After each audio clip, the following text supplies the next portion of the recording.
강연자는 이야기의 구조에 대해서 강연하겠다라고 이야기를 합니다. 이 강연은 핵심적인 내용이 두 가지입니다. 하나는 어떻게 이야기가 만들어지는가, 두 번째는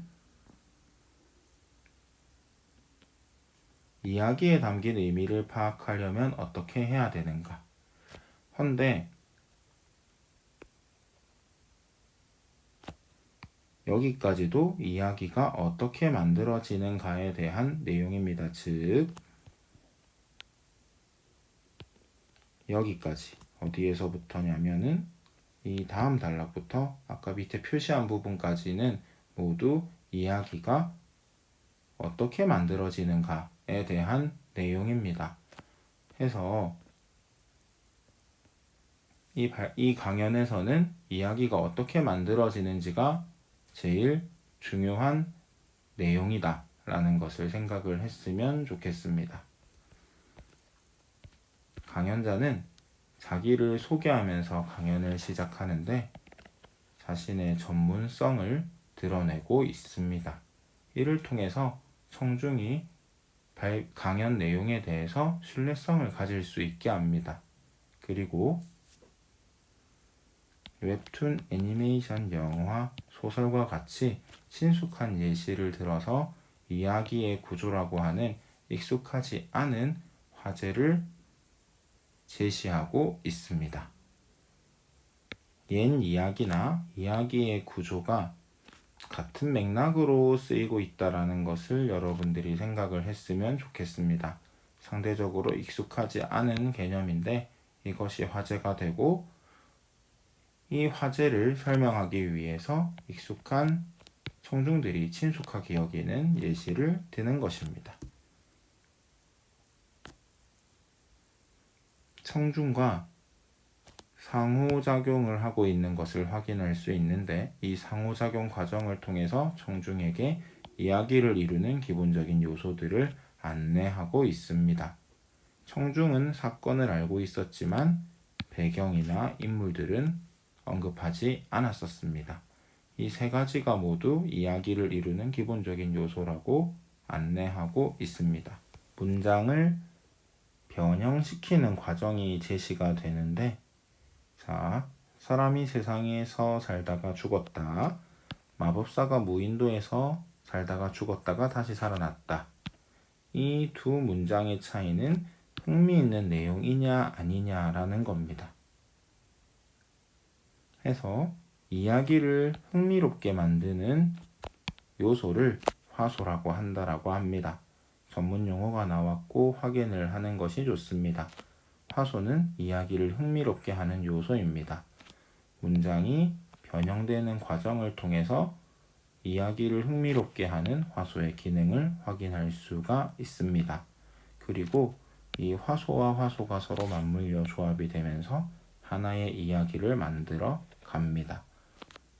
아까 이야기가 어떻게 만들어지는지가 중요한 내용이라고 했는데 그 답이 벌써 한 가지 나왔습니다. 화소와 화소가 서로 맞물려서 조합이 되면서 하나의 이야기를 만들어 간다. 그런데 화소들을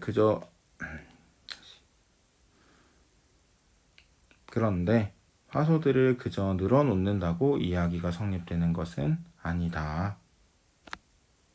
이야기도 뭐가 필요하다? 이를 구성하는 일정한 틀이 있다라는 건데 비유적으로 설명을 하고 있습니다. 비유적으로 설명하고 있다라는 거 확인할 수가 있겠고 이 틀을 어쨌든 우리는 순차 구조라고 부릅니다.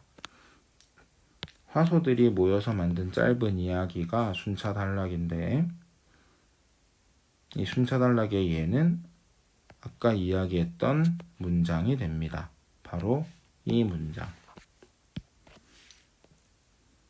화소가 모여서 순차 단락을 이루고 이 단락들이 구조적인 연관성을 지니고 긴밀하게 연결되어 한 편의 이야기가 성립이 되는 겁니다. 여기에서 구조적인 연관성 대신에 순차 구조를 집어넣어도 말이 맞습니다. 해서 화소가 모여서 순차 단락을 이루고 순차 단락들이 순차 구조를 이루어 긴밀하게 연결되어 한 편의 이야기가 성립이 된다 라는 거죠. 이렇게 또 이야기가 어떻게 만들어지는지에 대한 언급이 나왔습니다. 이야기에 담긴 의미를 파악하기 위해서는 이야기 속에 있는 요소들의 의미관계와 순차단락의 구조를 알아야 된다라고 합니다. 자, 화면을 가리킵니다. 비언어적인 표현을 활용하고 있고 시각자료를 쓰고 있습니다. 여기에서 상호작용이 있는 것을 확인하셨으면 좋겠습니다. 지금 이 시각자료는 발표 내용과는 직접적인 상관이 없는 그림입니다. 이 그림을 제시한 까닭은 비유적으로 설명하기 위해서입니다. 선을 전개 방향에 비유하고 있고 점을 화소에 비유하고 있습니다. 이렇게 비유적으로 설명하기 위해서 시각자료를 활용하고 있다는 것도 확인하시면 좋습니다. 해서 우선 요소들의 의미관계와 순차단락의 구조에 대한 설명인데 첫 번째로 언급이 되는 것이 전개 방향입니다. 전개 방향은 이야기의 흐름입니다. 자, 그리고 화소에 대한 설명이 한 가지 더 나옵니다. 주인공의 탄생, 성장, 대결 등에 관한 내용을 만드는 개별적인 이야기 요소가 화소이다. 그래서 화소에 대한 설명이 한 가지 더 추가되는 거 확인하고 앞단락에서 언급되었듯이 개별적인 화소들이 모여서 짧은 이야기인 순차단락을 만듭니다. 던댄스라고 하는 학자의 견해를 인용하고 있는데 단락소라고 하는 것이 있습니다. 순차단락의 핵심 의미 요소이고 핵심 의미 요소를 지닌 순차단락들이 즉 단락소를 지닌 순차단락들이 이야기의 흐름에 따라 구조적으로 연결되면서 일정한 방향으로 순차 구조를 지닌 이야기가 전개가 된다라고 합니다. 이것 또한 이야기가 성립이 되는 것에 대한 해답이 됩니다. 여기 이야기의 흐름 대신에 전개 방향을 집어넣어도 말이 맞습니다. 단락소를 지닌 순차 단락들이 전개 방향에 따라 구조적으로 연결되면서 일정한 방향으로 순차 구조를 지닌 이야기가 전개된다. 이렇게 이야기해도 맞는 말이 됩니다.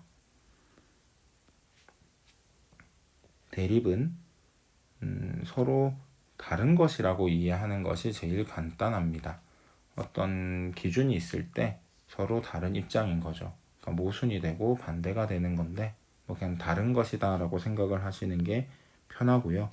화소에는 이렇게 의미적 대립항이 내재되어 있는데 그 의미적 대립항 중에서 특정한 의미 요소가 부각되면서 이야기가 만들어진다라고 합니다. 이야기가 만들어지는 것에 대한 설명이 굉장히 많습니다. 자, 여기 보면 의미적 대립항이 어떻게 부각이 되냐 하면은 주인공의 선택을 통해 부각이 됩니다. 주인공의 선택을 통해 부각된 의미 요소들이 결합되면서 한편의 이야기가 구성이 되는 것이다. 지금 밑줄 치는 부분들 한번 보십시오.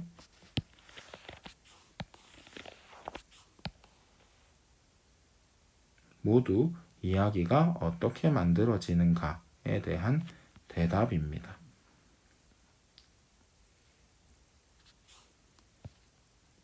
이 부분도 한 번 더 보시고 자, 그리고 이 부분도 한번 보시고 지금 표시한 부분들을 비교하면서 이야기는 이렇게 만들어지는구나 라는 것을 확인했으면 좋겠습니다.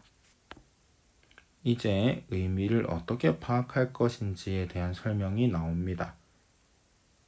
서사적 화두를 확인하시고 이 서사적 화두는 무엇을 왜 어떻게 말하는지와 관련된 초점이 되는 핵심 문제거리라고 합니다. 자, 어쨌든 이 서사적 화두는 의미적 구심점이 됩니다. 이 부분에는 서사적 화두의 예가 나오는데 이 서사적 화두에 대한 최적의 답을 찾아 나가는 과정이 이야기를 감상하고 의미를 파악하는 과정이 된다라고 합니다. 이게 의미를 파악하는 방법입니다. 지금까지 알아본 이야기의 구조가 여러분이 보았던 웹툰이나 소설의 흐름에도 적용이 되고 있다는 생각이 들지 않나요? 해서 옛날 이야기나 지금 우리가 향유하는 것들은 모두 같은 이야기 구조를 가지고 있다. 유사한 화소를 공유하고 있다. 라고 이야기를 하는 거죠. 멀게 느껴지고 낯선 개념을 친숙한 예시를 가지고 설명하고 있습니다. 신기하게도 이런 이야기의 구조는 우리 인생에도 적용이 된다 해서 발표 내용을 삶과 연결시키고 있습니다. 해서 마지막에는 청중에게 당부하는 바를 언급하면서 발표를 마무리하고 있습니다.